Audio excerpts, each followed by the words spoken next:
Let us drain our cups to these three strong bastards! When you look at the dragons, what do you see? When dragons flew to war, everything burned. I do not wish to rule over a kingdom of ash and bone. Aegon Targaryen sits the Iron Throne. The crown cannot stand strong if the house of the dragon remains divided. Men would sooner put the realm to the torch than see a woman ascend the Iron Throne. The princess has a dragon, you dumb cunt. Have your tongue for that. He can keep his tongue. Dreams didn't make us kings. Dragons did. Caraxes!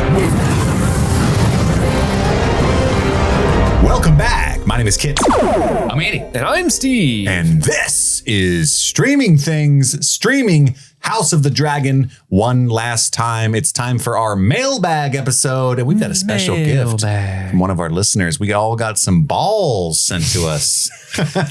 They're the small council clock-in balls from House of the Dragon. Thank you so much to Emmy. We're clocking in. It's time to record. I've set my balls in their holder, otherwise known as Steve's mouth. That'd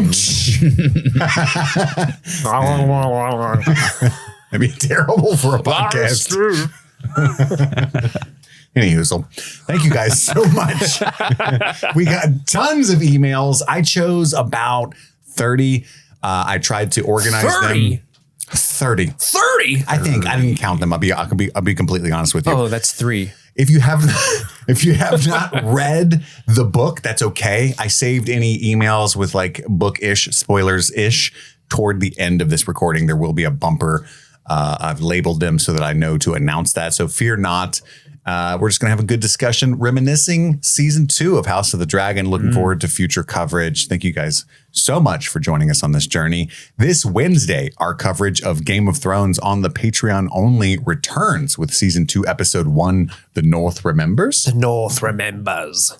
Unlike my knowledge of season 1 of Rings of Power, the North remembers. Yeah. Have you started your Rings of Power rewatch? I have not. I'm going to have to do that soon. I have. It's really funny because we're probably like, I think I've watched 4 episodes of it so far. Wow. And I'm watching it with Erica, who's never seen, she hasn't watched this first season before, but she listened to our coverage when we did it. And as we're watching it, she keeps going like, hey, is that the person who does this thing? Because she remembers our coverage. And I'm like, babe, I have no idea what the fuck is going on. That's crazy. I do not remember anything. That's awesome. What a good memory. What a good memory. I know. Yeah, so we're going to start Rings of Power by the end of the month. It comes out on August 29th on Prime Video. And then The Penguin shortly after in September. Penguin. We're actually hosting that coverage with Danny DeVito. Hey, what? Not true, though. Andy, your eyes for a second looked like, wait, we got him? No, well, you said Danny DeVito and looked at me, and I was like, am I just doing an impression? Well, like, what are we doing here? Hey, wait, what? No, I would never throw an impression to you. Caraxes. Hi, guys. I'm Danny DeVito. Sweet impression. Oh, my God. My favorite movie is Twins. I was going to say, remember when I was in that movie with Arnold? I mean, you watch It's Always Sunny more than any of us. My favorite show. Yeah. It is the funniest show of all time. I feel like you could do the best Danny DeVito impersonation. Yeah. Just put some sausage in your shirt pocket or something. Give me some time. I'll practice it. Okay. Can I offer you an egg in this trying time? That's all I got. It's a terrible impersonation. But that is the funniest scene ever. But that's the future of the show, not impersonations, Danny DeVito. However, coverage of Rings of Power and The Penguin. Let's say goodbye to House of the Dragon for now. We're going to do that. You can email the show in the future to join these kinds of mailbags at streamingthingspod@gmail.com. You can listen to our Game of Thrones coverage, get ad-free episodes, and all kinds of extra bonus content. The winner of the poll is looking like the back to school poll for August. Strong lead for 10 Things I Hate About You. It is a strong lead. Is that a shocker to you, Steve? No. Okay. We love Heath. I mean, 10 Things I Hate About You has like an it's like one of those movies where I don't think a lot of people actively talk about it, but as soon as they're thinking about it, but as soon as it's brought up in conversation, like 15 people come out of the woodwork like, you guys talking about 10 Things I Hate About You? Love that movie. There's 10 things I love about that movie. Yeah. It's a great movie. I think that movie is a masterpiece, and I am delighted that our listeners are intelligent. Anyway, that's the future of the show. Go to patreon.com/streamingthings if you want to listen to that kind of stuff. But let's get into the mailbag. Like I said, we got a ton of emails. I only picked certain ones. Like my discretion was trying to pick, like if your email was super great, but kind of asking questions other people had already asked, then that was the kind of guidelines that I used for this. Sure. There was so many that came in. I did my best. Gotta streamline it. Yeah, I did my best to create a good show. We'll see if I did a good job with that. We will be the judge of that, Andy and I. Did you Okay. do a good job? We will let you know at the end of the episode, Chris. So far, do better. Yeah, do better. First off, we got an email. I don't think I can pronounce their name. I'll be completely honest. It's a lot for an American, and I'm dumb. But I would just call him Sec maybe? Senator Head. It's about the House of the Dragon finale. And it says and this is just a tidbit I don't think any of us noticed. I thought the listeners would appreciate. If you rewatch the finale, watch it with captions, which we do, when Sir Alfred Broom meets with Daemon in the courtyard and he asks if Daemon could hear the voices. It's the part where he's like, this place will make you go, have you barking at the moon. Yeah. The werewood tree / spirits call Alfred a traitor. Oh. How cool is that? I mean, I don't think that happened when we had it on with. Yeah, no, we got captions, but screener captions. Screener captions. So I don't know if that's. Yeah, screener captions are a little different than normal ones. Mm-hmm. It's true. So we didn't see that. That's awesome. Because I don't think our captions, because when you watch captions on HBO, it'll give you like the audio cues as well, like music swells, undulating, squelching, all that stuff. Yeah. Whereas the screener captions don't. They just give the straight dialogue. Yeah. Straight up. But that's a really cool little tidbit that they throw They in only there. show you straight dialogue too. So it's like if there's any kind of homosexual dialogue, doesn't have it listed there. No. It just says no homo. The no homo box office. That's what it becomes. That's crazy though that the spirits were in the background like, you're a bitch. You suck. I think you're going to do later. It's really shitty. Alfred's a bitch. I'm sorry. Someone keeps saying traitor. This place will have you barking at the moon. This is Damon whispering in his ear. Yeah. Dumb little bitch. Our next email comes in from Lorena and it says, Lorena. Hi there. I Hi. can't believe House of the Dragon is over. We will miss it and your coverage for sure. I have a couple of quick questions in case this makes it for the mailbag. Note, I do not listen to the spoilers section, so sorry if I missed any of these responses. We had a lot of emails saying they didn't listen to Westerospection, by the way, which of course that's the reason for it. And I'm glad it's working. Yeah, I'm glad no one's accidentally watching that. First question. Have your views on the season finale changed since seeing the discourse online or maybe after a rewatch? Has it changed the way you think about season 2? I have personally been enjoying season 2 the same, if not more than season 1. So I was a little sad to hear your disappointment with the episode. Andy or Steve? I don't think my opinion certainly hasn't changed because it was one of those things where, like, as we were watching it again, I still think like this. I still think in a vacuum, the finale is a good episode. It's just unfortunate that it's the last episode of this season. I think if it was the penultimate, it would be a 10 out of 10. You know, I think that's where the disappointment lies, not so much in the content of the episode, but how it's the end of the season. And in a way that's good because, you know, leave the audience wanting more. But also, like, as we were talking, I don't know if we talked about this in our overall review or if it was in Westerospection, we even said, like, oh man, I can already see how the internet's going to react to this episode. And none of us were looking forward to it. Because I think even with our own individual, you know, disappointments or, you know, just wanting of more of the show, all of us were still kind of like, this is an amazing show. We can't wait to see what's next and we can't wait till next season.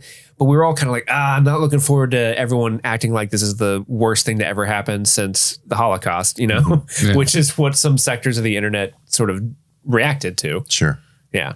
Yeah, we knew it was going to be a huge blowback. What about you, Andy? Same. Nothing changed for me. I felt at the time that it was a great episode 8 and was disappointed there weren't 2 more, but I still think it's a fantastic episode. It was a wonderful season. Had its ups and downs for sure, but I mean, it was still like super high quality, super entertaining TV. Like, no regrets. Can't wait for season 3. No regrets? Not even a single letter? None. No regrets. No regrets. What about you, Kit? No, I feel the same way. And in fact, I didn't look up exactly a lot of the stuff I should have looked up as far as like stuff that Ryan Condal or Sarah Hess or any of the other writers or showrunners have said. But there is, and this will be addressed in a later email question, I'm pretty sure, but there's an actual reason that has to do with the writer's strike. That the show definitely was intended to be longer because it makes no sense to end. I mean, I love the episode. I think the season's great. The devil's in the details, and there's so many good production design details. the whole bit, the final shot of Rhaenyra just crushed under the weight of the scrolls historical scrolls, Yeah. which is juxtaposed with how she's always been filmed up to that point. She's always in these wide open vistas, and Alicent has always had like pillars or stuff enclosing her, and now they've reversed. Like, it's a great arc for the two of them. But the season was originally designed to be 10 episodes. It was written as 10 episodes, completed and finished. The studio, for whatever reason, maybe budgetary, I'm not sure, because there's a lot of big battles that we almost got to, said, no, you're going to do 8. And that was in the middle of the strike. Yeah. Did what's his name take over HBO at that point too? Zaslav? Yeah. I mean, he's been running things for a while, I thought, but But everything that guy does is awful. sucks for sure. They just lost $10 billion as a company, WBD. But so essentially they had to cut off the last 2 episodes and were not allowed to rewrite things, right? So it was already written and finished, but they couldn't restructure things because... So it's the studio's fault. Like, it was made to be 10 episodes. It should be 10 episodes. And it's obvious if you've read the book that we're almost exactly 2 episodes away from like a really clear ending point. Yeah. And it's like, the fuck, So now I'm wondering, like, how is that going to interrupt the flow of season 3 when that's inevitably comes out? Like, how will have that's a concern. Yeah. Because now you got like now. a little bit of push off from what's obviously season 2 stuff to start things off with. And then, so. And then are they going to have 12 episodes, or are they going to rush through? It'll probably be fucking 8 again, Oh, Jesus. But they've confirmed that it's 4 seasons for sure right now. Yeah. So it's going to be 4 to finish this show. And the saddest part is that we're not going to get season 3 until 2026. They're not even going to start filming until partway to 2025. So, dang, we might not even be alive by the time this show's done. No, Definitely be pushing 40. It's crazy. That's crazy to say. Now it's super dramatic lighting. Let's go. But yeah, we all love the season. I just think there's some, I'm not going to gaslight anybody who feels, especially as a casual watcher, who just feels like, nah, but Yeah. I did talk shit too. A lot of people online were like, it's as bad as Game of Thrones season 8. And I'm never watching the show. You're full of shit. that season finale could have been an email. All that stuff is. It's like you will be the first ones to sit down on your giant beanbag with your Captain Crunch as soon as you hear the dun dun dun dun dun when season 3 comes out. Beanbag with Captain Crunch? Yeah. Are you kidding me? I got all that shit. You don't have that shit? No, I ain't got no beanbag. There are crunch berries involved? What's the crunch berry situation? There are. Because my daughter only eats the crunch berries. Oh. But I'm not a savage, so I eat the whole thing. All berries. I told my wife, I was like, just get oops all berries and then it'll make her happy. But yeah, she didn't. But she likes to sort through. It's a game. That's true. That might be an element of that. But thank you, Lorena. Moving on to the next email. This one comes in from Haley, otherwise known as Bluffpum in the Discord. Oh, hi, Bluffpum. Let's keep it simple. They write 4 rounds of fuck, marry, kill. Ooh, okay. Round 1, Rhaenyra, Alicent, Helena.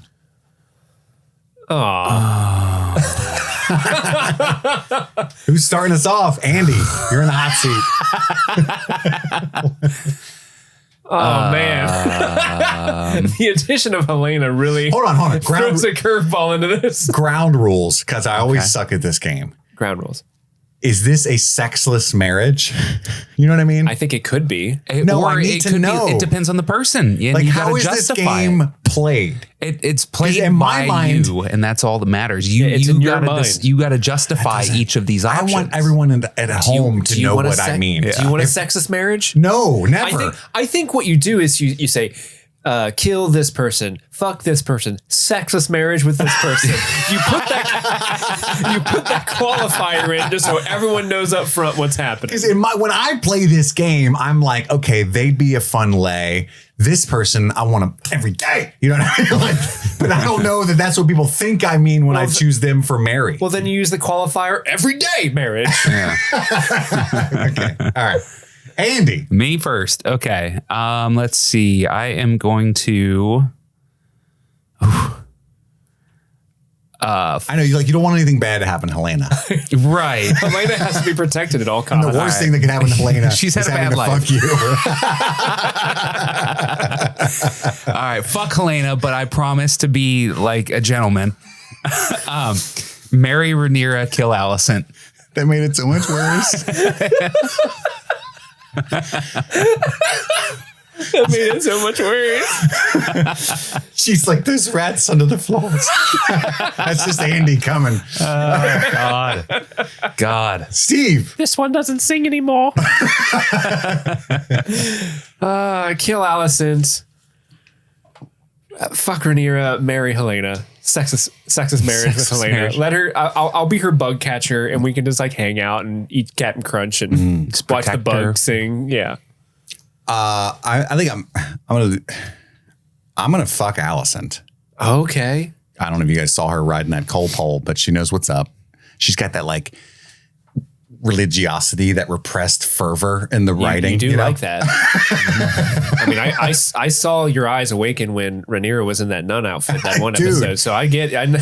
She was looking good. And I'm going to marry Rhaenyra, obviously. I'm going to be the king consort. For a little. Oh, This is not a sexless marriage. I'm just going to be clear. Okay.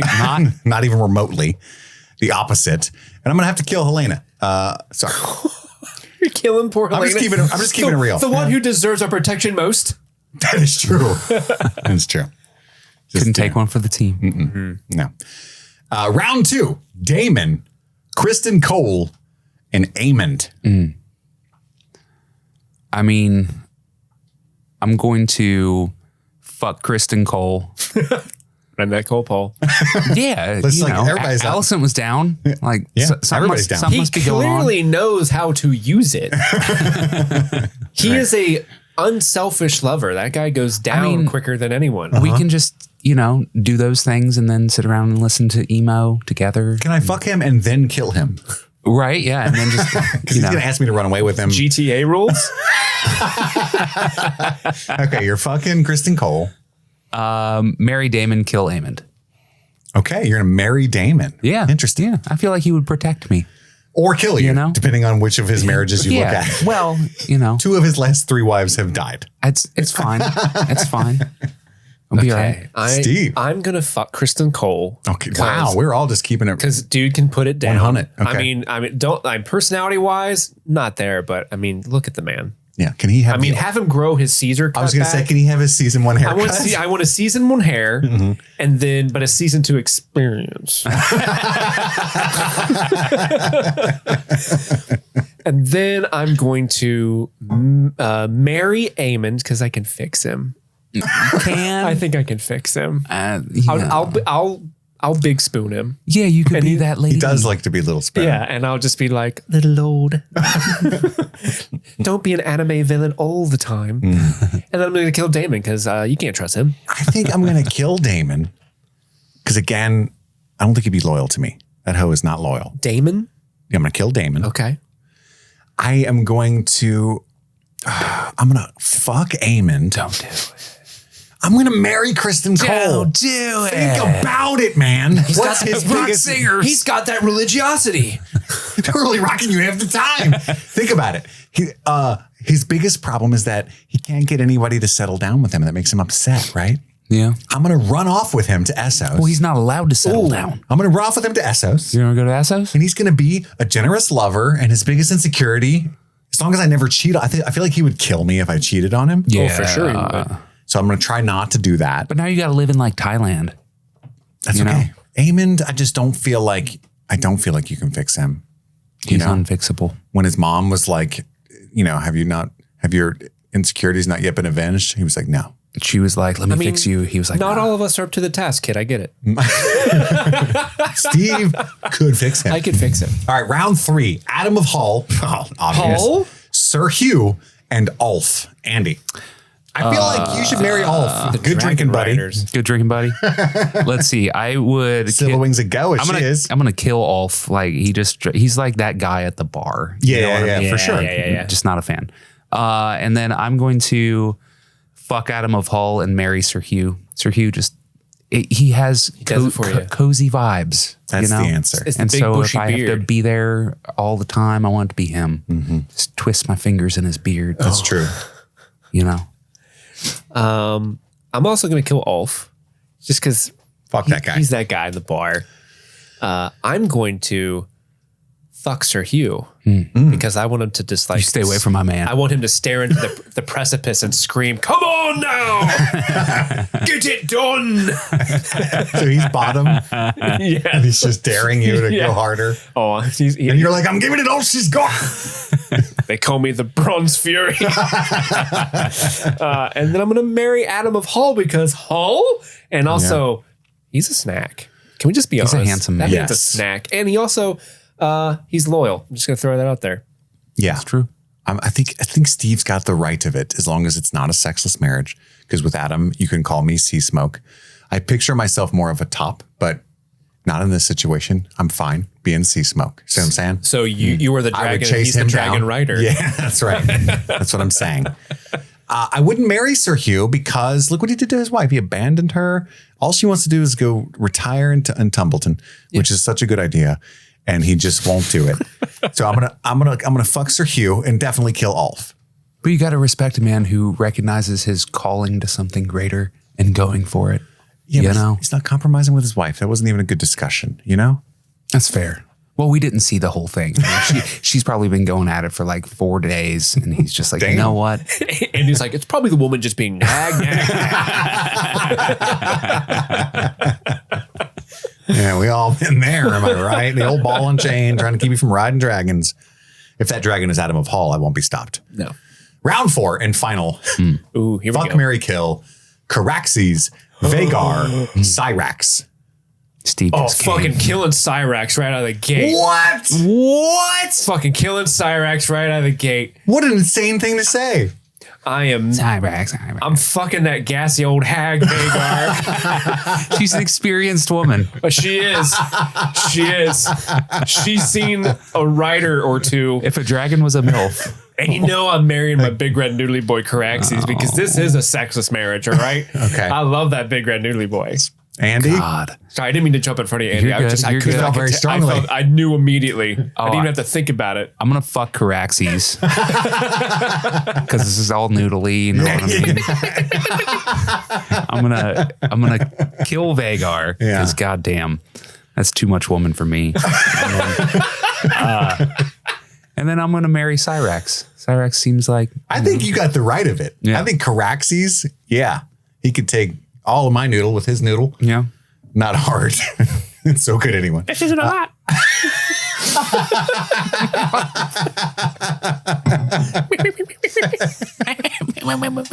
It's actually Caraxes laughing.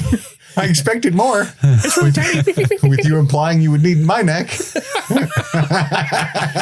Is it in yet? I'm definitely killing Vagar. That's disgusting. Yeah. And I'm marrying Cyrax. What a sweet, loyal dragon Cyrax is. You know? I'm offended, Steve. Once you go Vagar, you won't run far. Thank you so much, Haley. Wonderful round of Fuck, Marry, Kill. That was great. Okay. This one comes in from Elizabeth. Hi, Kit, Steve, and Andy. I've been listening to your podcast since Rings of Power 2022. Do you remember it? I love that when a random elf died, your response was, "Oh no, that guy." That's how we felt about the whole show. Oh no, that guy. I knew I had found my nerdy podcast home. Sorry for fangirling. Now, continue. I wanted to share a perspective on the opening credits of House of the Dragon Season 2. It's just, I don't think we considered this, right? I thought it was great. Making a tapestry is what well-bred women do. Rhaenyra and Alicent aren't milking cows or farming. They are royals. However, according to the men around them, they aren't supposed to be fighting or governing either. They're supposed to wear gorgeous gowns and embroider pillows and tapestries. The twist, of course, is that these women do have to govern. And due to some terrible choices and bad communication, they do have to fight. That's the whole theme of the show. And especially if season 2, these women were not equipped for the roles they've been forced to fulfill. Even Viserys likely expected the Hand and other members of the council to do most of the ruling for Rhaenyra.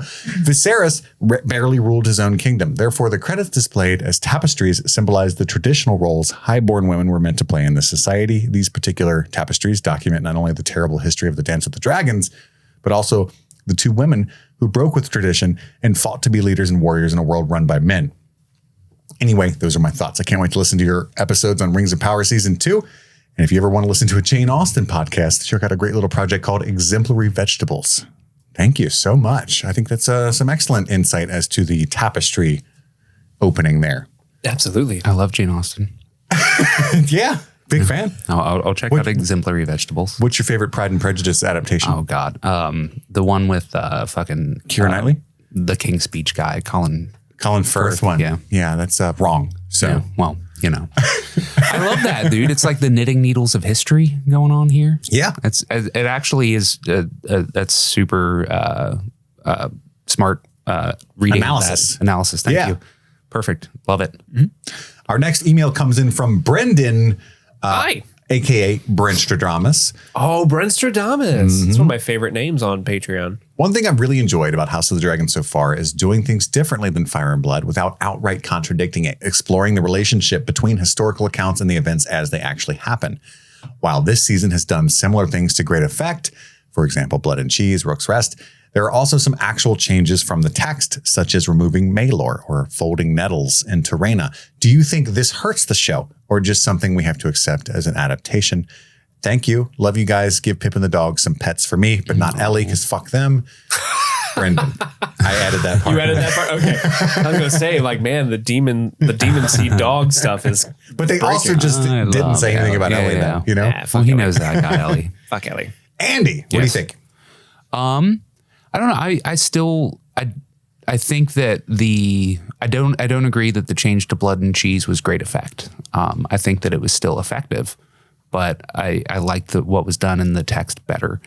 As far as like removing Maelor and Nettles, I think that's just part of adaptation. And I think now, especially with the truncated season 2 that we got and trying to squeeze all the rest of the story into 3 and 4, we're about to get a lot more of that. So I think that's just a necessary evil that you have to get used to because it's not done yet. Steve? Yeah, I've always been a proponent of the changes that they've made in this show as compared to the books. I think at best they take what the show or what the book did and they add context to it that makes the storyline more interesting. I mean, the biggest example is just what they've done with Alicent's character in general. Like Alicent in the book is supposed to be fairly older than Rhaenyra. But they made the decision to make them of equal age. And I think that makes the character so much more interesting because, you know, they're friends that become separate and they go through very similar situations. Whereas in the book, Alicent is just evil stepmother, right? Not super interesting. There have been a couple changes made in the show that I don't think that don't land quite as well. Like I think the Blood and Cheese thing I think is good and serviceable, but like it is I think better in the book. But it's not something where it's like, oh, this takes away from the show and makes the show somehow worse. It just doesn't. And people definitely have to get used to the changes that are happening going forward because they're just going to keep, you know, the changes that they have made so far are only going to compound with interest when you get later on into the story. And I don't think that's necessarily a bad thing, but the people who are holding on so dearly to these scraps of information on characters in what essentially is a history book, they just have to be like, okay, like you can let go some of that stuff. Like let go and let God.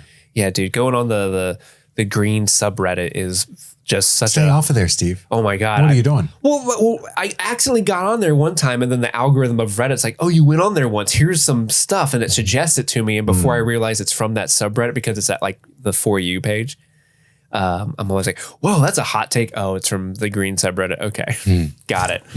But I think those people just really need to calm down. Touch grass, maybe? Go outside and touch green grass. Go outside, nerd. Touch grass. Yeah, I think you guys said it all. I think there's an email later asking to clarify as a non-book reader what the differences even are, and we'll do that to the best that we can without spoilers. But yeah, I mean, it's just I think, you know, a good friend of the show, good pal of mine, Dave Chen. Oh, Dave Chen. Years ago, I was listening to his podcast, and he said, you know, whenever you're telling a story, there has to be a reason why it is in the medium that it's in. Otherwise, you failed in some way. You should be telling a story in a comic book in a way that could only be done by a comic book. Yes. Same with a video game, same with a movie versus a TV show, so on and so forth. And so there, by necessity, there has to be changes from book to, especially a book is unique. As you said, it's a fake history, you know? Like, I'm going to rant for just a brief 30 seconds. Dude, put the timer on the clock. Vamping on what you were alluding to is, yeah, people fucking drive me nuts because they're like, oh, Black Alley would never have done that. This trash writers are like, dude, that is a character that doesn't exist in the show yet, but it's like, that's a character that's got like 78 words about them. Yeah. And like, you're a fucking insane person. You know nothing about them. Jon Snow. Don't touch grass. Stop watching. You're bad at this. You know what I mean? Like, it's insane to me. Yeah. Like, it's not canon. It's just a fun visualization of something Martin was going for. You know, have fun with it on that level. Some of the changes have been great. I agree with Andy. The blood and cheese thing is much more scary and diabolical and effective in the book. I actually don't quite understand why they would have changed it as much as they did, except that it helps Allison's character out a lot. The fact that she is off to the side fucking Kristen Cole, and that's her source of guilt. I love that kind of stuff. They've really tried to hammer home that Rhaenyra and Allison are the emotional center of this story. I think that might be why so many things are conflicting with book readers and show watchers, because that's not the case in the book. Not at all. The book is very like historical, like this happened and this happened and this happened, whereas we're trying to tell a character-driven story in Hot D. And like you said, Allison and Rhaenyra are the core characters, so they're doing things to make sure that their characterizations tell the story forward, and it results in subtle changes that people are just like not getting and grasping. And removing Maelor was just a result of changing the timelines. He's not born yet when this takes place, and so they had to just do away with it, right? And that causes a ripple effect down the line. Folding Nettles into Rhaena, we don't even know for sure yet if that's what's happening. It's like a 99% at this point. And the jury's out on whether or not that will work. I'm very interested to see how they pull that off. So yeah. I could see where it would work, though. But I could see how it ends and what's hinted at. It's hard to talk about without spoilers, but actually, that's for why I how kind it of trailed could off. end, I think that I like it better. But you know, we'll see. Yeah. I will say the character of Nettles for non-book readers is hinted from one perspective in the book to be a paramour or a lover of a prominent character, but also it was a parental relationship in the opinion of another scholar. And so that would make obvious sense in this case. Yeah. They were just going to lean hard into that one. And the show, one thing I really appreciate about the show is they take a lot of characters that aren't important at all in the overall story of the Dance of the Dragons, and they bring them forward in ways that are just, I think much needed, like Rhaena, Baela, Helena. Like they aged them up and gave them things to do. They aged them up, gave them things to do, and make them far more compelling and interesting characters who have far more compelling things to attribute to the story than just Simon being Strong. in the background like, I'm Damon's kid.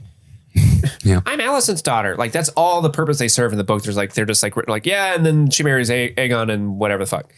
But like now they're bringing them forward in the story and making them much more proactive. And I think that is a huge win for the show overall. Totally. Absolutely. Abso-fucking-lutely, guys. Way to read that email. Let's move on. We did it. Our next email comes in from Joe. Hello, Andy, Steve, Kit. Hi. With the subject line, let me know what you think. It's all caps. Let me know what you think. Your book lore, nerdiness, and take on this show is tremendously helpful and helps me understand and love this show even more. I missed Andy. No. Glad he's back for these and GOT. I was thinking last year in one of the pod episodes during the strike, I remember Steve or Chris stating that House of the Dragon was still filming because the writing had been complete. In the past Game of Thrones, I think first season of House of the Dragon, they would change and add scenes. Could season 2 be so anticlimactic because they couldn't add or delete or edit while filming? Don't get me wrong, I love the scenes with Allison and Rhaenyra, but maybe a tad more action.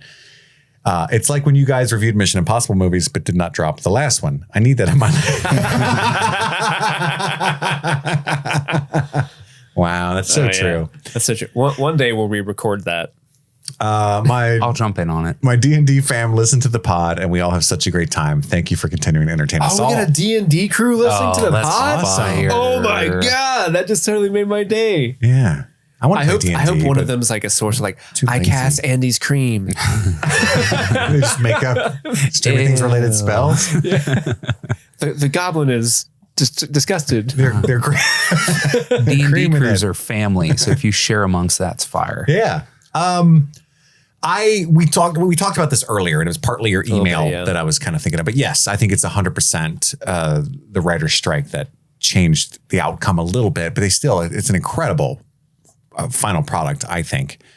But I think, that did have a huge thing to play into it. Yeah. Huge part to play.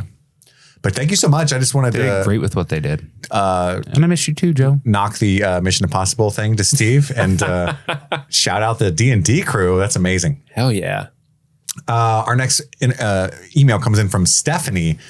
I found your pod during Stranger Things 4 coverage. Oh, this is a very long and lovely, beautiful email. But what I wanted to get at, because there's a lot of wonderful analysis in this, but we're running out of time. But I did want to stress that at the very end of your email, you talk about the Rain-ascent thing. And I'm chronically online. Rain-ascent? I'm chronically online. Is that like a... Hold on. I don't know how much Steve and Andy know about this. So people do ship them.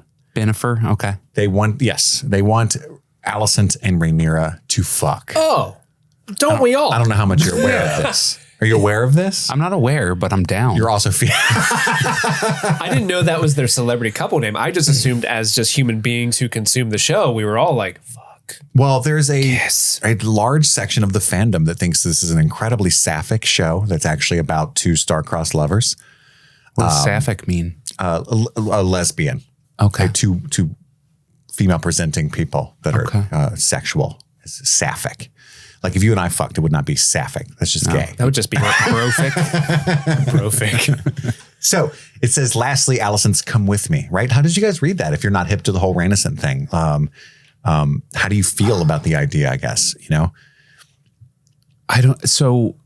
I looked at it more as a innocence lost and a plea for trying to regain some piece of the childhood that they shared. I didn't look at it as any kind of like, come with me and we can just, go be our merry selves in the woods. Mm-hmm. But the email says that this is in reference, the Come With Me is in reference to Rhaenyra's season 1 dream of flying to Essos with Alicent to explore and eat cake in acknowledgement from Alicent that she wishes she had gone with them then. Yeah. And kind of a loss of innocence. Yeah.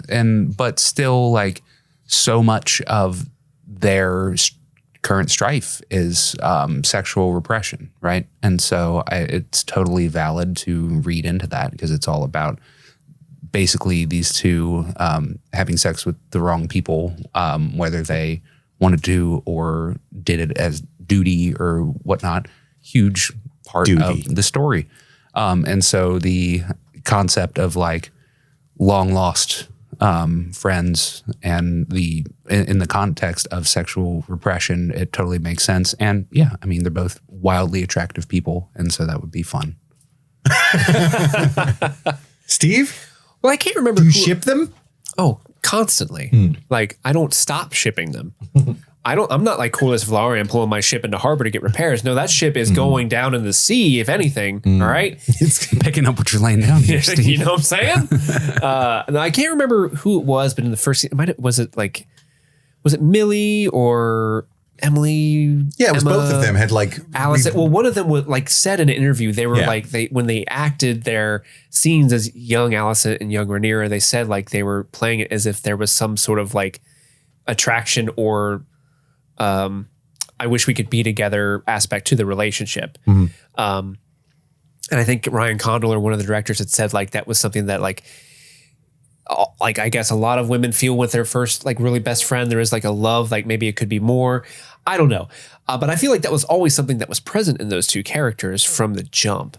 And, that last scene when she's like, come with me, it's an acknowledgement of like I know that we could have been, our relationship definitely could have been something very different than what it is now had the rest of the world not muddled and gotten their claws into us and torn us apart.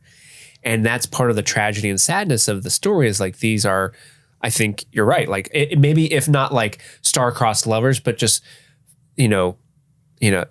two people who just mean so much to each other being ripped apart and not being able to be together. And that's sad and beautiful. And, that's always been there. I ship them. Make it happen. Yes. If Rhaenyra can kiss Mysaria, they should all three just run off together. I mean, I think in the deleted scene, because we talked, what was it, episode 1 or 2, there was that cut sex scene with Cole and Alicent. Yeah, don't remind me.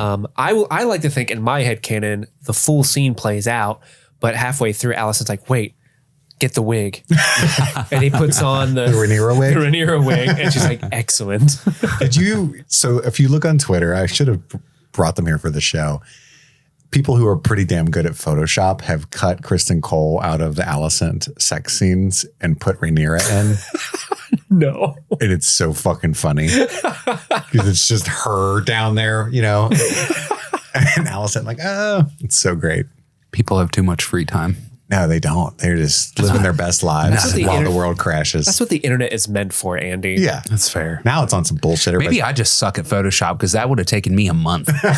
You know? Same.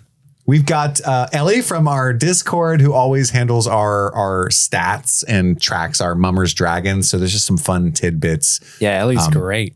I will read as many as I can. But basically they've compiled all of our Mummers Dragon choices and shown some patterns and trends. Emma Darcy is, of course, Regal, and they lead both season 2 and season 1 with a total count of votes. Oh, so this includes both season 1 and 2 of Hot D. 10 nominations, 5 from this season. So Emma Darcy in the lead overall, of course. Season 2 faced 11 names that were nominated, which is one more than season 1. So we were a little bit more varied in this in season 2, even with less episodes. Okay. With less episodes in a season. Sorry, I should have just kept reading. It's clear there's no consistency this year. We had everybody. Weeks other than Kit and Steve's love towards Emma Darcy and Andy's love towards Olivia Cook. Each host nominated a different name each week. So we both nominated Emma twice and Andy nominated Olivia twice. But other than that, it was different each week. Nobody nominated Damon, Aemond, or Simon at all. Interesting. Which is interesting to think about. Even Damon. Matt Smith. I mean, I guess it makes sense. Like, he didn't have a ton to do. His scenes were entertaining at first. Most of his scenes were him watching other people act. Yeah. Kind of like, oh, there's a ghost acting. Oh, it's scary. That is fascinating. But they're doing this. Ellie's doing this for Game of Thrones as well. So that will be curious to hear after 2 seasons of that coverage. But there's some mailbag questions as well. Will Damon out Sir Alfred to Rhaenyra? I guess we can't talk about that. This time. Can't talk about it. The best performance of the season for me is Emma Darcy, they say. Of course, no surprises there. And how did you guys feel about the character of Lohar? It's been divisive, and Ellie is talking here about how much they love the character of Lohar and how they fell in love instantly. This is a question I want to ask you guys. How do you feel about Lohar? Sure. How many wives do you think Tyland had to fuck? I'm going to say it's in the 20s. Right. Really? That's really. I don't know why I said it that way. Really? Wow. Wow. That's incredible. I'm going to say it's in the 20s because Lohar just gave 20s vibe. You know what I mean? Yeah. The vibe that I got. Of bitches. Yeah. Is what you were getting the vibes of. Okay. She gave me such a vibe of the, I don't remember his name, but the guy that leads the Golden Company at the end of. Dario Naharis? No, the other guy. The original? Mm-hmm. You know, he shows up and comes to King's Landing and stuff in Game of Thrones. But anyway, just the vibe and Martell? No. In the books, it's isn't it one of the bastards? Maybe. But in the show, it's just like there's a guy that he's the Golden Company dude, and he shows up and he's part of the battles and stuff. But anyway, her character gave me that character's vibes. I'm confused to talk about Lohar, I'll be honest with you guys, but all the listeners know that I try really hard to not be dumb. I'm just unable. I don't know what gender Lohar is. In the book, because they female presenting. Yeah, in the book, it's just a dude. But they have male pronouns in the show. Right, in the show. Abigail Thorne plays Lohar. Abigail is a YouTuber. Recently came out as a trans woman. Recently. I know that they're trans, but like the triarchy says he, him, you know, wait till the admiral, it'll be up to him. Yeah. And so I was like, I don't want to misgender this character or this actor, but I think I don't know what's going on right now. It's an example of Essos being just very more fluid. Yeah. As a culture than Westeros is. Yeah. Maybe that says a lot about me that I'm like, I need to know which box, right? Right. Well, I thought it was interesting because Tyland very much treats Lohar like a woman by oh, you want me to impregnate you? Like, that's a whole joke, right? When she and they're like, no, my wives, right? That's the whole joke of that scene. Yeah. My So my wife. My wife. But anyway, Andy's saying 20-ish. What are you saying, Steve? How many wives did Thailand fuck? I don't know. Once you get to 20, I feel like that's too many. I'm going to go with... Nobody can bust 20 I'm going to go with nuts. 12. 12. Yeah. Okay. I'm going to be the only reasonable person here. And I'm going to say 3. 3, okay. Yeah. 3. He had like 1-2 nights to do that. I feel like Lohar would be more protective if it was just 3. Like, you're going to have to beat me in the shot contest, not just mud wrestling, if you want to be my 3 ladies. Yeah. Oh, you're saying like he doesn't even know half of the wives? Right. Yeah. You can have that. Maybe. Maybe so. I mean, I liked Lohar in the show. I mean, it was. Yeah, I Lohar's think good. it's a fun character, and it's new for the Game of Thrones world to see a character quite like that. It actually reminded me of what's the in the book. There's a character. Is it like Reggio Rendoon? Recalia Rendoon? You just said some Star Wars shit, dude. No, that's a character in Hot D.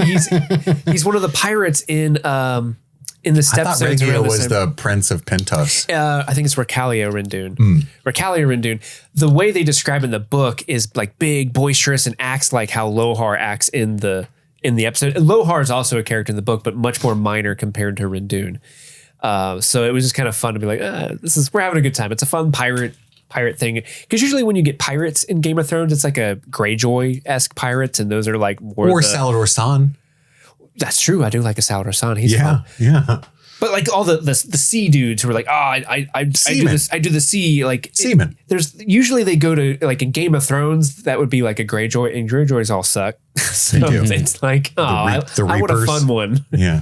That's fair. I'm a fan of Lohar. We're going to see lots more. Well, I'm excited. Well, yeah, not a ton, some probably. more. It depends on how many episodes.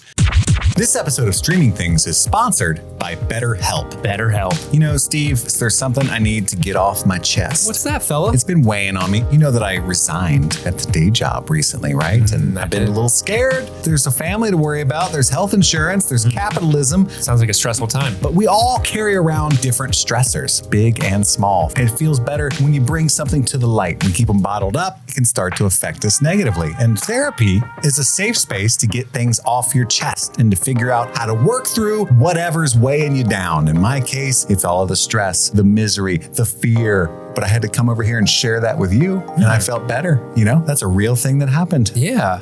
Unloading all that on you and Erica and feeling better myself. That's sounds like my Friday night. Sometimes you just need somebody to listen. So if you're thinking of starting therapy, give BetterHelp a try. It's entirely online, designed to be convenient, flexible, and suited to your schedule. Just fill out a brief questionnaire to get matched with a licensed therapist and switch therapists at any time for no additional charge. If you're not vibing, that's completely fine. So get it off your chest with BetterHelp. Visit BetterHelp.com/streamingthings to get 10% off your first month. That's BetterHelp, HELP.com/streamingthings.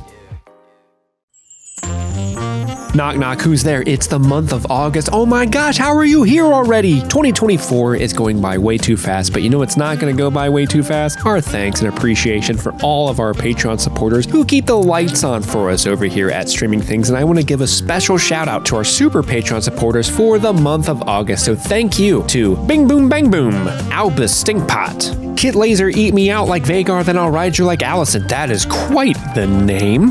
Dylan Dunkley, Maddlestat, Susie Callahan, Anthony Corona, Parmesan, Sunshine, Ashley Hazen, Just Liz Calabria, the Justice Lizard herself, Mike from New Hampshire, Brett X, E Scramo, Lil Tickler, Svento7, Jay Scramo, Bloffpum, AK Ashley Ray, Adam Busby, Big Butthorn, Conrad, Jer Latanovich, Kaylee Sampson, Rabbit Dog in a Barbie Car, Elpander, Charlie Friday, Alexis Adler, Linda Eklund, Emmy, Haley B, Joe Velez, Stanton Valentino, John Collins, Trisha Bueller, Sun Loving Mortal, Suzanne Rode, Jen Robinson, Kalisha Rees, Paula Garcia, Brenda Bren, Aaron Armstrong, Kevin Strother, Ashley Powers, Stephen V, Casey McCain, and Enza. Thank you all so much for helping us over here at Streaming Things, and let's get back to this episode.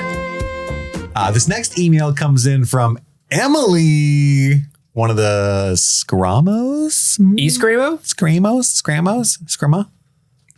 Scrama. The Sister Scrimma. Scram. What would a Streaming Things mailbag episode be without a Scramo Sister game? Oh, infamous games. Here's an easy one I like to call Hot Do or Hot Don't. Hot do, hot don't. I love this. The rules are self-explanatory, so don't make me type them. Don't make me type them, Your Grace. Don't make me type them. Just tell us your feelings on the following scenarios. Hot do or hot don't. Eat a gallon of funky peas if it meant you could reconnect with a loved one in your next spooky Mormon hell dream. Hot do or hot don't?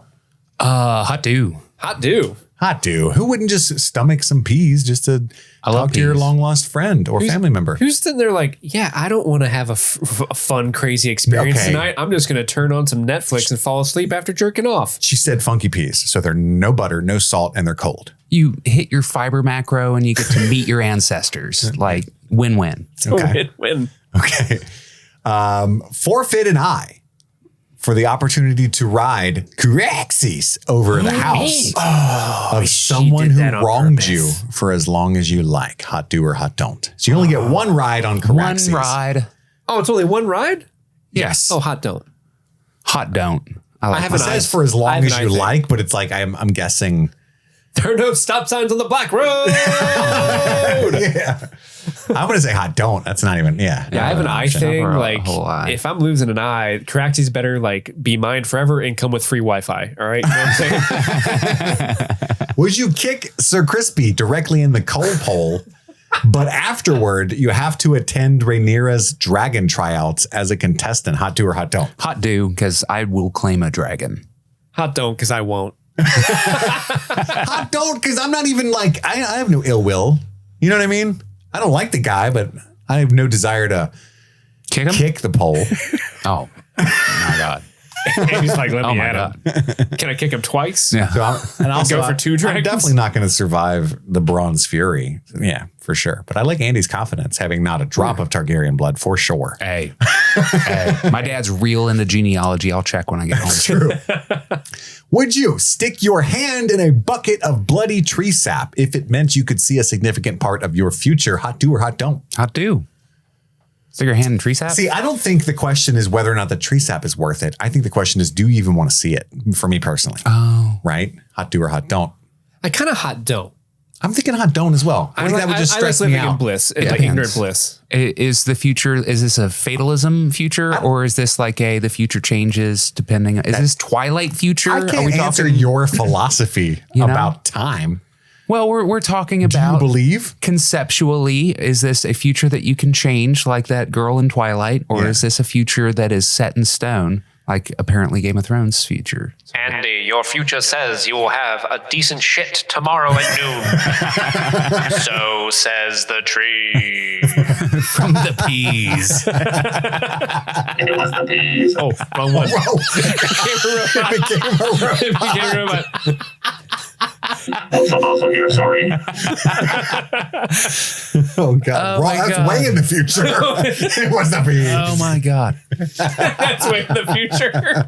All right. I don't believe in fatalism, so it's a hot do for me, because it's going to be like, hey, you made this. Don't go down that road. Exactly. You know what I mean? Like, I'll just stay away south. I'll stay away from that road. I'm going to hot don't. I'm going to mind my own business. I might eat that sap, though. Nummy. Put it on my pancakes. Making pancakes. What if you're eating pancakes and it's like, you see the future. You start warging. Number 5, DoorDash a literal boatload of food to the Streaming Things live show for no cost to you, but Enza isn't allowed to have any, and you can't tell her why. Hot do or hot don't? Hot do. That would be terrible. I want that food. Well, no. I say hot don't, Enza. Yeah, hot don't, only because we can't like eventually let her off the hook. You know, no, it's it like would just be forever. Be like, dang, they really didn't want me. And what if it was waffles? Guys, nothing against Enza. Nothing against Enza. You know I love her. I love her to death. She's like OG. The fourth pillar of streaming things. Yeah. Right? I order DoorDash all the time. I don't let her have any of my DoorDash now. But they're not here. And he's never told her why. And I've never told her why. Yeah. What am I doing different? Literal boatload of Belgian waffles. All right. You know, if you know in our luck, if we ordered a literal boatload of anything from DoorDash, that it would arrive 3 hours late and be delivered to the wrong house, and Kit would not like his bloomin' onion. That's true. Because it'd be soggy. Yeah. You can't DoorDash that kind of thing. Last one, number 6. Rub your co-host's feet sensually for 30 minutes. Okay. And I mean really get into it. In the grooves.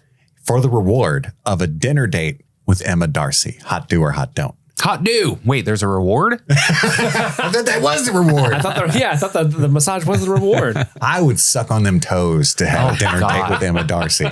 Yeah, get up in between each one. You know what I'm saying? I think we're all hot do on that. But Sure. can I add a wrinkle to this and change the question? No. So change. Look, same. I'm going to do it anyway. Same question. All right. The only difference is whoever's getting the foot massage has to act like Lara Strong from season 1, where they start like, yeah, Jerking it? yeah. Okay. I assumed that was the case. What the fuck? Why are you not jerking off? I'm sucking on your toes. I'm just trying to get some work done. I think I'm doing this for my pleasure. Steve's wrinkles are my definition of the iron, baby. Them 9 pinkies aren't going to suck themselves. I would go back to question 4 or 5, and I would poke my eye out. For a dinner date? I wouldn't eat the peas because I don't want to have gas at our dinner date. Oh, just farting it up. That would be that would be. Oh, we're doing this all in one day. All these questions we're doing in one day. I'm just saying, with all the things that we've been asked, I would do to have a dinner date with Emma Darcy, except for the peas because I don't want to be farty the whole time. Gotcha. A gallon of peas. Hi, Emma. I'm such a. It's not. Did you have the peas? Ooh, stunning. Get out of here, Olivia Cook. Get out of here. Anyway. You weren't a part of this question.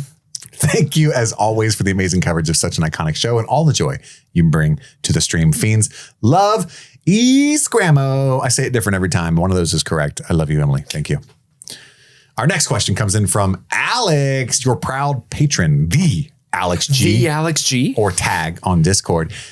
Here with a question about Hot D season 2. Oh my God, I just put that together. Tag means the Alex G. I didn't know that. Now we know. The world is blown. The world is blown. blown. I see it in the water. In the Rook's Rest episode, after Aegon and Sunfire fall, you see Aemond walking up to their almost corpses and seems to have his sword ready as if he's going to finish one of them off, right? Until Kristen Cole interrupts him, which you can tell startled him a bit, right? And moved his sword back to the side. Do you think that was intended for Aegon or Sunfire? Do you think he was going to stab one or both of them? I'm assuming it has to be for Aegon. What do you think Cole's reaction would have been if Aemond just walked up and stabbed the king in front of him? This felt like a somewhat important moment that I didn't feel received a lot of attention. Had it gone differently, it could have dramatically shifted the narrative. Would love to hear your guys' take on this scene. And they've been listening to Streaming Things for years, never miss an episode. Thank you so much. What do you guys think? Was he going to stab anybody? Who was he going to stab? What would Cole have done? Steve, I don't know. Let me switch it up. I'm firmly of the belief that he wasn't going to stab anybody. Just the way it's blocked, it looks, his arm when it's out looks like he's sheathing it, and then he goes, "My king," and he looks around like, "What?" and then continues sheathing. It doesn't look like he's got his arm up in this crooked angle, and you don't stab someone on the ground like that. You know what I mean? So I don't know. I've never stabbed anyone. I always thought it was. That's true. I don't have that experience either. So I was always under the impression that he was sheathing his sword, like he had it unsheathed in case there was something amuck. Oh, shoot, Sunfire's down, Aegon's down, I'll sheath my sword. And he just got caught in a weird position. Sure. And I think it's visually there to make people distrust Aemon more. But I don't think he necessarily was going to stab him, because the show does like to, he killed Lucerys, but he didn't mean to because he lost control of Aegar. Oh, well, he intentionally burned Aegon and then just didn't kill him at the end because he couldn't follow through with being a kinslayer totally. Mm-hmm. It's like you're already peeing. Right. When your buddy walks up and you're putting it away, but it looks like you're about to pull your dick out. Right. But I wasn't. No, I was peeing. That's a perfect metaphor. What are you doing in the living room? Andy, what do you think? I agree with Steve. I never got the impression that he was out with sword drawn for his brother. I think that if anything, he had his sword out because, it's a fucking war. And he was going up and checking. He's like, "Oh yeah, my damage is done." Like, fucking, he's dying. He ain't got no dick. Like, and he was also like he was also sheathing it because he was in the middle of bending over and looking at the cat's ball dagger. Like, I think that's what he was doing. He wasn't necessarily going to go stab Aegon. I agree with you guys that it's just framed to look menacing, but he's putting his sword away. However, I will point out that Aemond needs him to die and is in fact very upset when he recovers somewhat from his wounds. So I'm not convinced that had no one walked up for another 10 minutes, he wouldn't have finished the job. Oh, sure. I think he would have. Maybe if he saw the cat's paw dagger and was like, you know what? Oops, I guess his dagger slipped into his throat. Oh no, look what happened on accident. He fell on my knife. Yeah, I do think he was prepared to finish the job, and Cole disturbed that. Now, would Cole have done anything? Cared? Probably not. He'd have been like, hey, sweet, now I got some dirt on you. I think he would have cared. Like, oh shit, that's my only job, and I suck at every time I have only one job. I somehow always still fail. God damn it. Yeah. But I don't think he would have stood up to Aemond. No, I don't think a lot of would have changed in regards to how Cole would have reacted, because he's already kind of like bitch made. I didn't see anything. He's definitely bitch made. I didn't see anything. There's a lot of dragons flying around. I saw nothing. Yes. Like, he's already doing that. That's kind of cool though. And I don't think he would have done anything, because at that point, Aemon's his dude, and that was the moment that he realized, oh, Aemon, not my dude. And I don't think Aemon just taking that extra step and killing him. Well, he nobody dude. I'm going to keep my eye on him. Okay. Let's get through these last few as quick as we can. We got an email from Tasha. Hi, Andy, Chris, and Steve. Hi, Tasha. Kit was in parentheses. It finally happened. You finally got me to become a patron because of your Game of Thrones coverage. We did it. We did it, guys. Congratulations. We did it. Hold on. We deserve this. We got her. Best money. We got her. Best money I've spent all year. That's what they said. And I just got a sweet new car. That's awesome. Oh, congrats. Not related to our coverage. So don't become a patron thinking you're going to get a car. That's next year's update. Anywho, New car. Yeah, we become the Price is Right of podcasts. For $5 a month, you get a new car. Beep, beep. It's, that's what cars do. I don't know. What do you think may have been different if Larys had actually brought Otto back to court and not the dungeons? If Larys, in fact, did do that, Tasha, right? We don't know yet. I'm especially interested to know if you think Alicent would have gone to see Rhaenyra at Dragonstone. Would he have reigned in Aemond, right? What effect would Otto have had on the events that we've seen? It might be difficult to theorize since you've read the book. I haven't. And then also, on another note, you guys have brought so much joy to my life. I could go on and on about Streaming Things origin story, but for now, I'll just say thank you. You're amazing and deserve all the nice things. Looking forward to more coverage. Thank you. Just Tasha. You deserve all the nice things, including a new car. Whoa! A 1992 Civic with 275,000 miles. It's hard to theorize the effect that Otto would have. I mean, obviously, he's much smarter than Kristen Cole at diplomacy, and and better with Aemond. He's judicious. He's great, but he was there for a lot of the other things that happened horribly, right? So I don't think he's perfect or good. Nobody's listening to him anyway. Do you think Aemon would listen to Otto? Part of me doesn't even think he would. Aemon asked for him. He did. So like he values his fucking advice. You do look epic with that lightning. Thanks, man. I agree with you, but I think he's listening less than he would have previously. I almost see like he did. He did invite him back. He's no Joffrey, but I also see him inviting him back more of like, he knows he's loyal, but also like he doesn't mind steamrolling him because he's not going to rise up. And also in that moment, I feel it's more of a jab at his mom because he's kicking his mom off the council in that scene as well. Right. I just don't understand. I just don't really know if Otto's like, don't burn whatever that town was in episode Sharp Point, Your Grace. Don't do it. He would have been like, man, I'm doing it anyway. Well, I think that Aemon's not fucking stupid or like the level of sadistic that like Joffrey was, Not at all. So like, or will become. Because there was a point where an argument could be made that Aemon would have been a better king than Aegon. Sure. Yeah. And I think that, he obviously has a temper, and if you have tempers and dragons don't mix well, but I think that they both run hot. It's like tequila. He's kind of like, somebody that's like, oh, we are in way over our heads. And like all these people around me, I don't want my fucking mom here. It makes me look like a little bitch, but maybe grandpa can come teach me a thing or two. Yeah, I think it's worth pointing out that if Otto was in charge at the beginning of the coup, everything would have worked out great. He would have immediately killed Rhaenyra. Or had all arrested of her family. I was going to say how well it works is dependent on your view of if you're Rhaenyra and her kids or not. I'm just saying the Greens for them it would have went great, but nobody listened to him. Right. So here we are. And another parallel, like there is a parallel between Aemond and Daemon. So it's kind of like, are we Other seeing than the name, what would happen if Daemon was king? Is probably similar to what would happen with what's happening with Aemond. Yeah. I don't know. Good shit. Our next email comes in from Joe. Hey, hotties. Big fan of the podcast for a couple years now. You guys totally helped me pull through the Rings of Power, and I can't wait for your coverage of season 2. I have a House of the Dragon question. In the scene, when Aemond cleans the floor with Aegon at the small council when speaking fluent High Valyrian to him. Oh, that was a great scene. Do the rest of the people in the council understand them? I remember that Tyrion spoke Valyrian quite poorly that one time, but otherwise I wonder how common it is for the rest of the guys there to actually understand that dialogue, because it's two totally different kinds of humiliation if they understood it or not. And where the hell is the next season of Stranger Things? We don't know. Thanks a lot and happy streaming. Your buddy from the other side of the pond. I should have read that in the British accent. Fuck! You done messed up. buddy. Hey, hotties. I think they did not understand. It is an exclusively royal Valyrian, or excuse me, royal Targaryen thing. Yeah. And also dragon keepers. If anyone in that council even had a chance of understanding, it would have been Orwyle, just because I bet Orwyle. A maester. Yeah, a maester. Maester. But Jasper Wilde, I'd be surprised if that guy could read. I can't read common tongue.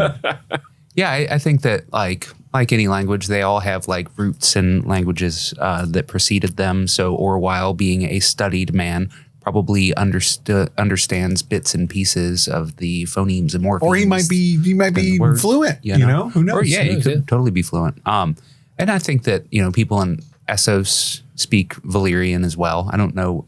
Yeah, the difference between Valyrian and High Valyrian, but true.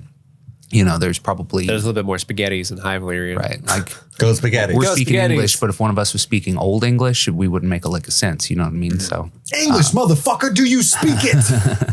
I think that it's kind of fire that they have their own secret little language amongst them. Fun. And I Can't Have to Make a War was one of the. I haven't laughed that hard in a very long time, so that was wonderful.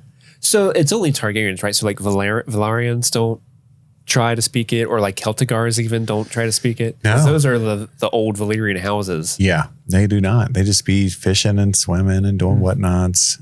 We don't need to know language. We got the sea, and the sea is always right. I'm Casey Kasem. I'm Casey Kasem. I don't know why I did Casey Kasem there. Yeah. And the sea is always right. Our next email comes in from Amy.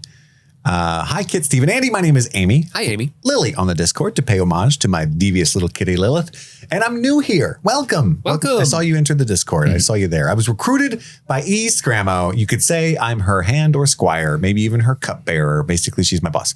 Oh man, the things you've seen since she put me on, as the kids say. I've been listening nonstop. I put on for my city. Remember that? That sounds a banger, dude. My family is kind of weirded out by me walking around with headphones, cackling consistently. But they're the weird ones. I just can't get enough of you three silly doobers. I can't say I never thought I would fangirl for a male podcast, but here we are. Anywho, I have 2 questions for you. Apparently, number 1, the reason why there is no Maelor in House of the Dragon is because, according to Ryan Condal, the timeline is compressed into 20 years instead of 30. What are your thoughts on why this approach was taken instead of doing all 30 years? But I think we kind of touched on this. I do think that, there's so many considerations. I'll just say this, there's so many considerations when you're adapting. They're looking at budgetary concerns. Yeah. This cast member signed on for this long only. They've got these amount of projects coming up that they've also contracted to do. So we have to, there's massive production issues that they're taking into account when they also take into account how to write this, right? Yeah. And so when they originally plotted that, you can see how fast they were moving in the first season, all those time jumps. They didn't know if anybody was even going to like this show. Yeah. Right? So they got to consider that. And HBO is only willing to spend this amount of money. So I think they just talked early. And people already, I will say this, people get so mad. I can't believe they cut out this character. They're all just talking shit because people make fun of the show already. I know friends who watch TV and movies professionally. I'm not going to out them, Cinema Joe, who upon watching the first episode of season 2 said, I don't even remember who half of these people are. I don't know what's going on. I'm out. And these are people who are really smart and watch movies professionally. So by taking characters away, they're just trying to make it as accessible as possible. There's already Baelors and Aelors and Maelors and Kaelors and Maelors everywhere. Yeah. So they're just Jaehaerys, Viserys. Yeah, Jaehaera. Vaemon, Aemon, Daemon, Aegon. And I commented on that tweet and said skill issue. But I'm also aware, like, I've been studying this like it's a real thing for decades. Yeah. You know what I mean? And even then I'm like, wait, what happened?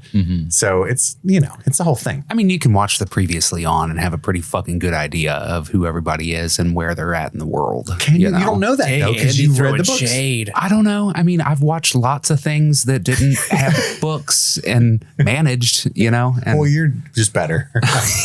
Skill issue. That's what I said. The only, I understand when people get their names mixed up because the names are like ridiculously similar and confounding. But I don't understand how you can look at an actor that you've seen for a season and be like, I don't remember who that is at all. Like, well, I mean, I don't remember a lot about Rings of Power. Let's revisit Rings of Power. Oh, that's true. That's true. I mean, we were sitting here and Touche. I was reading along in the email and I was like, who the fuck is Maelor? But you know what I mean? Like, nobody. Well, yeah, totally. And also Maelor, if you're going to cut any of the kids out, that's an okay one to cut out.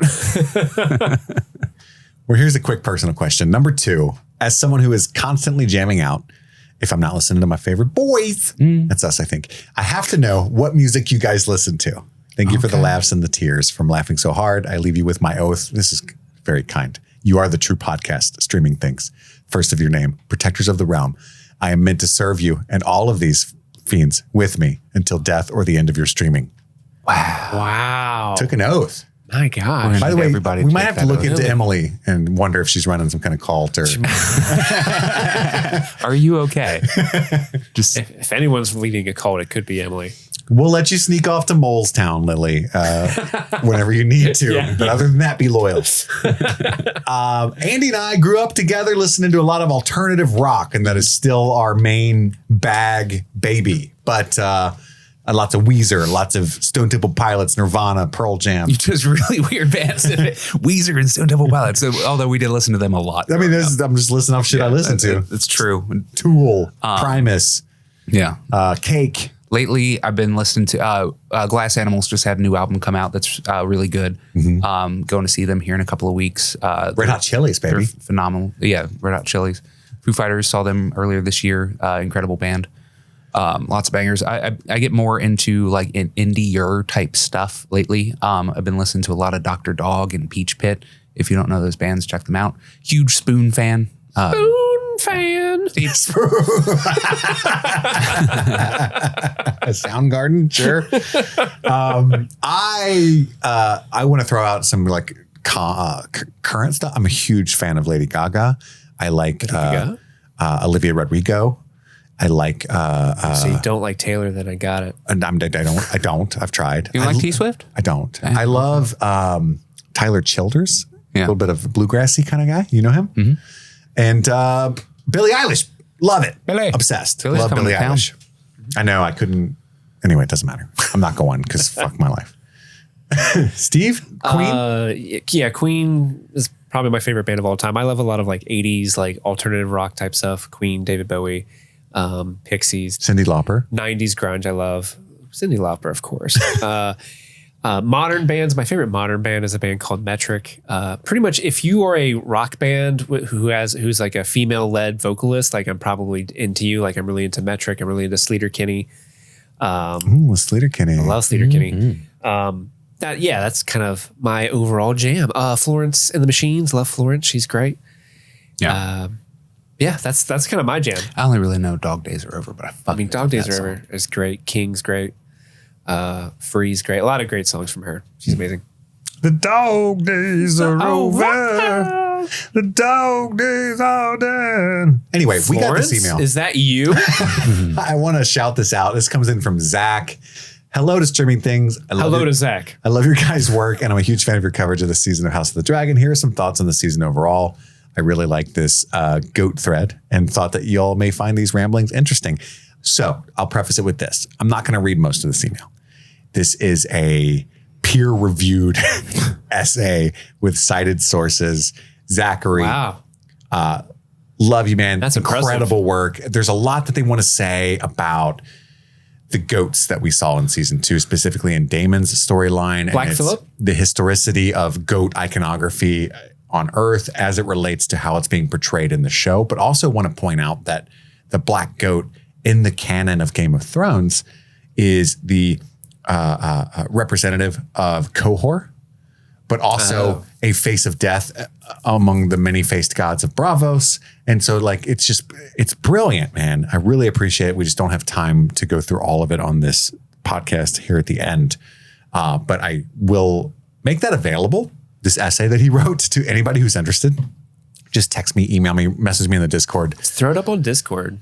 Yeah, I think it's brilliant. I want people to see it. We just don't have time here, but it's quite wonderful. Anywho, but he does have some stuff here at the end as well. Who do you think hates the small folk more? Oh, man. Meleys or Vermithor? Meleys or Vermithor? I would say Vermithor, because Vermithor was taking some active measures to kill the small folk. Sure. Whereas Meleys was more like, I want to get out of this. I need to get out of prison. Yeah. Collateral damage. Yeah. I agree. Andy? Any argument for Meleys hating small folk more? Meleys was Rhaenys' Correct. dragon, right? Her. Dicks out for Meleys, Andy. How do you not remember Meleys? Hey, dude, there's lots of eases and ahs, and I'm one of those people. Yeah. So Meleys, I'm gonna say Meleys, just because like in that final moment when she's looking back at her mommy and like, these sons of bitches, mom, like look what they did to your girl. In those final moments, she was like, fuck these people. I should have eaten more of them. I could have burned the whole green the green team. I think it was Vermithor, but Vermithor was more like, I was sleeping. What do you want? What? Yeah. So it's hard to say. It's hard to say. But Zach goes on to point out some thematic issues that he has with this season. Again, we're running out of time, but I do think it's fascinating, as a lot of people feel this way. Basically, the main fact is the way that they've made Rhaenyra more sympathetic, right? I think this goes along with a trend of baby girlifying characters that people enjoy, like Tyrion. Rhaenyra and her faction in this season are still nobles who don't really care about the peasants. See her sending 2 of them into a pit with Vermithor without teaching them so much as a Lakiri after all the attendants quit. Yet, the peasants are only painted as being good if they have allegiance to Rhaenyra. Rhaenyra objectively has done nothing to have earned the loyalty of the dragon seeds and only offers them the most basic respect when they have something to offer her. And then he goes on to say a spoiler for the book that I think you guys would find interesting and funny, right? But alongside being weapons of mass destruction, dragons are symbols of class, having access to one set aside for a very socially, economically, and politically advantaged few.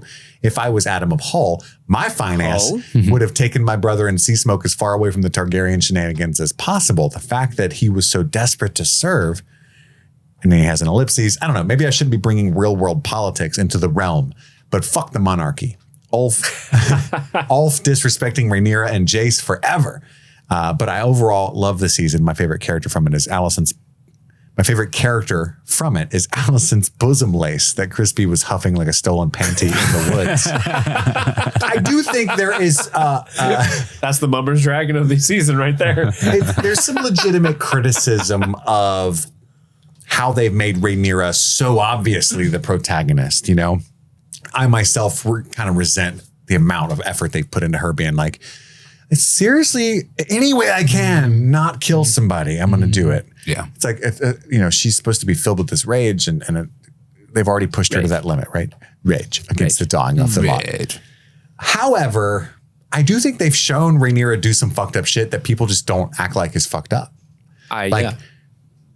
When she faked Laenor's death, that's great that she saved Laenor. Somebody had to die to do that. She killed somebody. Somebody died who was innocent. Yeah, that dude was just clocking into work and then got his head shoved in a fireplace. Yeah. That dude's family's like, where's Gus? But I do think there's an element of they don't trust the audience. One thing Game of Thrones wasn't as afraid to do is make somebody do some horrible shit. and then make you like them anyway. Mm-hmm. A la Jaime Lannister. Lannister mostly, but even, Bronn, the Hound. The Hound like murders straight like kids and stuff. The butcher's boy. Yeah. Micah couldn't run fast enough. Boy. You rode him down. Oh yeah. I did. He tried. Not very far. But also like this, and as Zach points out, both of them do that less than the book does, right? Like Tyrion's way more savage in the books. Oh yeah, Tyrion's a monster. Way more a member of his family, and He's it's Tywin writ small. it's fun. But any hoozle, we'll find out. I just want to throw that out there. Brilliant email. I'll put up in the Discord for anybody to see. Now we've got a couple emails, super, super quick, that were like based on book spoiler stuff. So if you have not read the books, Get out. I don't even remember what's in these emails, but just Get to be out. safe, fuck off. You know what I'm saying? The night is dark and full of spoilers. Get out. This one comes in from Joey. Hello, my lovely podcasters and friends. This is how I feel like Joey talks. Hello. Hello. This is a, I'm sorry. No, keep going. Steve. This is a Fire and Blood spoiler. Now Keep I'm just- going. Keep going. When it comes to a song, when it comes to a song, to a Song of Ice and Fire Fab lore, I'm admittedly not the most knowledgeable, but I'm midway through reading Fab, and I'm aware of Wait, it's turning into Valley Girl now. He said keep going. I can't keep going on impressions. I suck. And I'm aware of most big spoilers. I don't have many questions, as the book leaves room for the showrunners to flesh out the story. Why are you making me do this? But the question I have is, how do you feel about the Nettles ex Rhaena theory? I've seen theories. I release you of this curse. Okay. It seems like they're merging Nettles and Rhaena into one plot thread for the show, which could definitely change Rhaena completely, right? So we're talking about Nettles and Rhaena. We've talked a little bit about this before, I think, but I didn't want to have any spoilers. Like, now that we're in full spoiler territory, do you think Rhaena as Nettles works? Is what Joey's asking, right? What are your thoughts or feelings are in this matter? Definitely true. I think it could work. I like it because the whole Not only could it concept work, but of- you like it. Yeah, because conceptually, having Daemon run off with a daughter character as opposed to yet another wife or lover is way more redeeming for him, and a happy sunset as opposed to like a just a dumb rumor that like if you mean you're talking about the theory that he's alive? Yeah, totally. You're going that far. Conceptually, I just like that idea. I like to think that he did survive and became. Are you really a truther? I'm a truther. You're a God's eye truther? Yeah, I think that. I've never met one of those in the wild. I think that there's a chance. There's a chance. There's a chance. And if there is that chance, I don't think he deserves to be happy ever after. Well, maybe we don't know yet. He's murdered. I've seen the people he's murdered. He murdered Gus. We don't know. We don't know yet, and I think that whether they did it well or not, I think that this season was intended for him to have one big long coming to Jesus and then being a different person at the end of it. I don't know how well they stuck that, but I think that's what they were Rhea going Royce for. feels about your redemption. She was a wonderful woman, and rest in peace. And I'm sorry, but he wasn't fixed yet. He's better now. Alice Rivers fixed him. Hey, we can't hold Daemon responsible for what he does when he's wearing the crime hoodie. It changes us all. It's true. When we put on the crime hoodie. So all I'm saying is that in a world where he might survive, I like the idea of him running off and having a happy ever after with a daughter and being like, you know what? I'm not the main character of this, so I don't even want to be a side character. True. I'm good, So yeah, I like the idea of him running off with his daughter instead of some girl. I agree with that. Yeah. Steve. No, I agree as well. Because, and again, this goes back to what I said earlier, where they're giving some of these characters that don't have a lot to do a lot more agency, and they're making them more important to the story. Rhaena in the Dance of Dragons doesn't really do anything. Her story in the book doesn't really happen till after the dance ends, and her and Bela are kind of fucking shit up for the Council of Regents. But I love how they're giving her the story of this character that has never gotten a dragon. She has this insecurity complex about it, and so she goes out and makes her own name by finding her own dragon. And like what you said, Andy, Daemon hanging out with his daughter, that you know, in the first season, we kept saying like, why doesn't Daemon talk to his kids like that? That's one of the more Well, they infuriating. cut a scene between him and Bela. Yes, they did. But still, like, you're kind of like, why doesn't he has 2 children? Like, why doesn't he pay? Because has there ever been a line that Daemon has on screen spoken to either of his kids? You know what I mean? I don't know. I love that there was a line in season 2 where they're Ghost Lena is like, how's our daughters? He's like, fuck, oh yeah. Well, I think, wasn't there a scene with Bela like, is my dad here? Like, no, he fucked off to Harrenhal. But I like that dramatically is a good story to tell on screen, is him reconciling with his estranged daughter essentially, while she's sort of. And it's cool because like you can make the argument like, oh, she has a dragon now. Oh, now I'm worthy of your attention, Daemon, because I have a dragon now. Daemon? There's put some stank on that girl. And so there's a lot of good conflict I think you can have with making that story. But it is unfortunate because Nettles is a cool, fun character in the book. But I think you can get some thematic juice out of that for this particular medium and story. I agree with everything you guys are saying, but I do think like with Joey's up, and by the way, I'm so sorry for that voice. I don't even know what that was. That's not how I think you talk. I just thought we were close enough to where you would take that well, but maybe you didn't, and I'm sorry. That's not how I think you talk. That's not how I talk, Kit. Oi, Kit. Oi, prick. You know I'm from Canada. Blimey. However, I do think there's some reverberations of this choice, if in fact that's what they're doing, that we haven't addressed. Like the whole downfall of Rhaenyra is predicated supposedly in the book by certain points of view on her thinking even Daemon has betrayed her and like actually attacking him because of Nettles. That doesn't make any fucking sense that she would feel that way or do that if it was in fact Rhaena. But also selfishly, I like more characters. I just want to see what Nettles was going to do. I want to see, you know, I pictured like a Zazie Beetz kind of like quirky character, you know? Yeah. And now it just doesn't exist most likely. So that, you know, but I agree with you guys that it's great for Daemon's character. It's cool for a story, but I wonder what that means for everything else that supposedly happens with Nettles down the road. Because like later down the road, Nettles and Daemon are almost exclusively together in the story. Like, yeah, he's hunting for Aemond. Like, does Nettles ever really even like interact with Rhaenyra after the sowing? The dragon seed sowing? No. Yeah, so I like it's an easy way to like if you're gonna like snip someone out and insert this plot line, it's actually a pretty clever way to do this. But I get under like I would love to see an actual Nettles as well, personally. But I like what they're doing. I think it's also interesting. Like the whole reason Aemond supposedly dies is because he spares Nettles and has to face Aemond alone. And so it'd be interesting if he'd actually survived that. You know, it almost kind of takes away that sacrifice of like. I don't know. It's so we'll see, right? But hopefully we answered your question, Joey. Going to sacrifice himself. But Joey ends. Thank you. See you in horny jail, Kit, with a salute emoji, and see you in trivia for an ass beating, Steve. What? Say hi to Erica for me. Oh, Joey. girl, I think I'm ahead of you in the standings. Just saying. Are you? Just saying. I thought we weren't allowed to answer questions. Not on the streaming things trivia. So I have a handicap, and I'm still ahead of. I can only participate in 2 of the 3 trivia. Everybody already knew that, Steve. This next email comes in from Laura. Hey guys, love the show. Don't even listen to the HBO podcast anymore. Just y'all's because it's better. Hell yeah. Hell yeah. Wanted to give some of my thoughts for the mailbag episode. I think that Otto was captured by the Beesburys. I'm with you, Laura. Oh, bees in the chat. On his way back to Old Town, and Daron/Tessarion will rescue him early in season 3 as his introduction.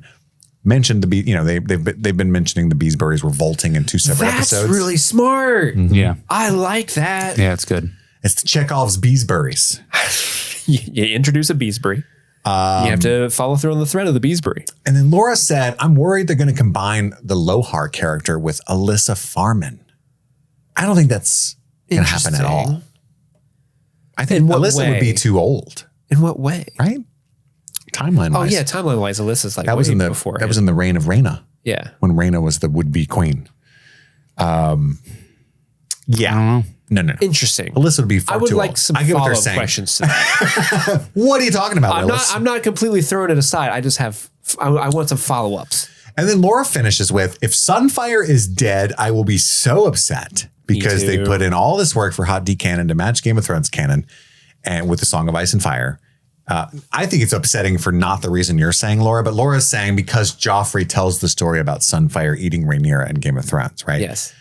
But I think it's just upsetting because what the fuck would even happen with all kinds of stuff if Sunfire was dead?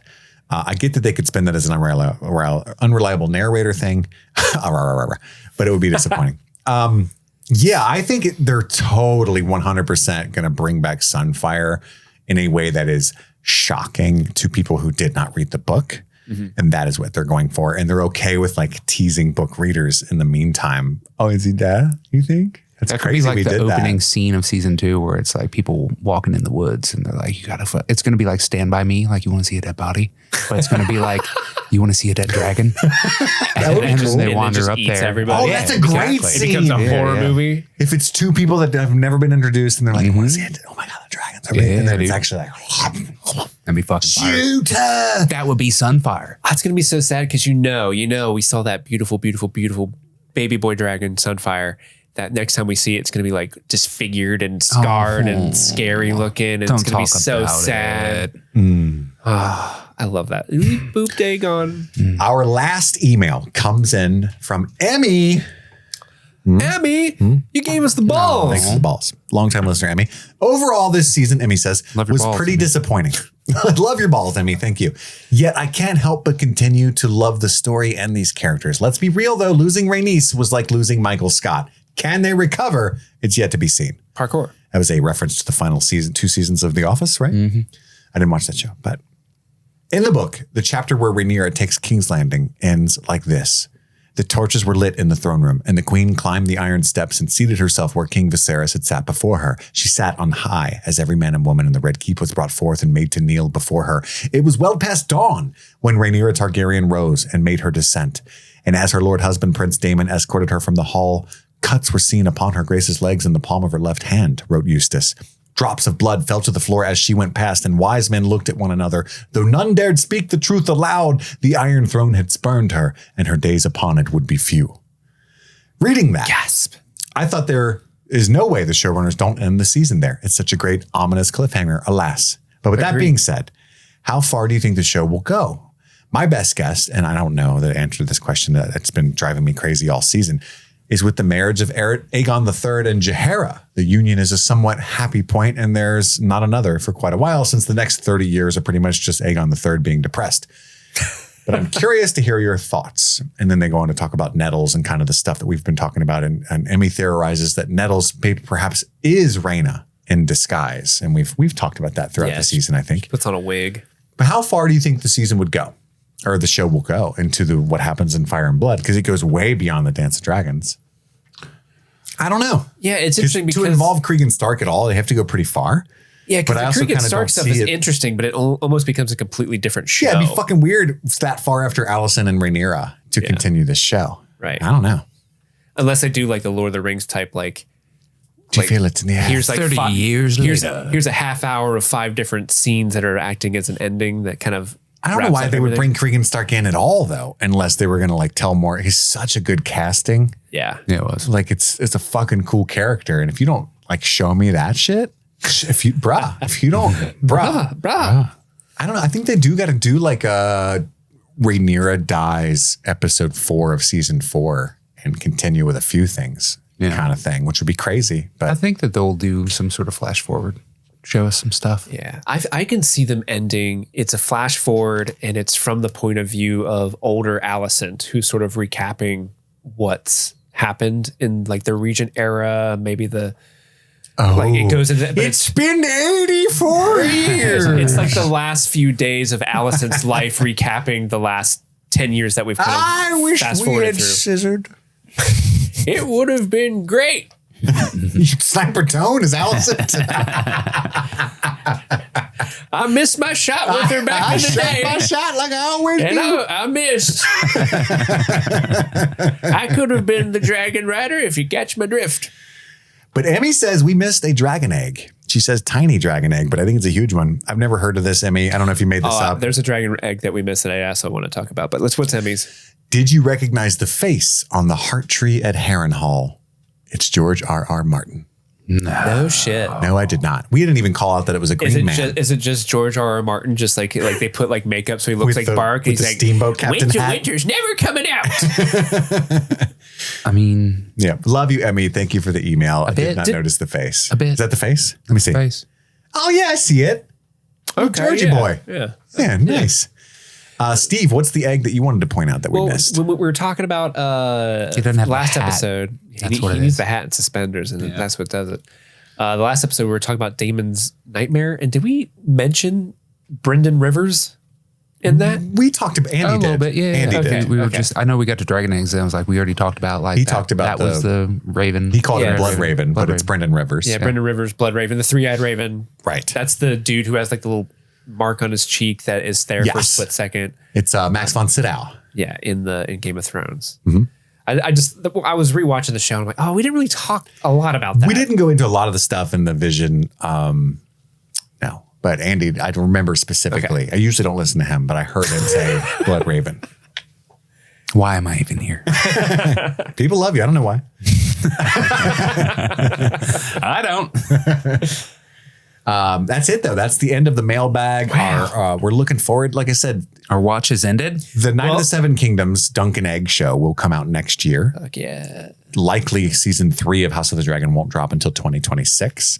And we've got tons of other adaptations. We don't know what the status on those is, but maybe some of those will come out soon too. We'll cover all of them.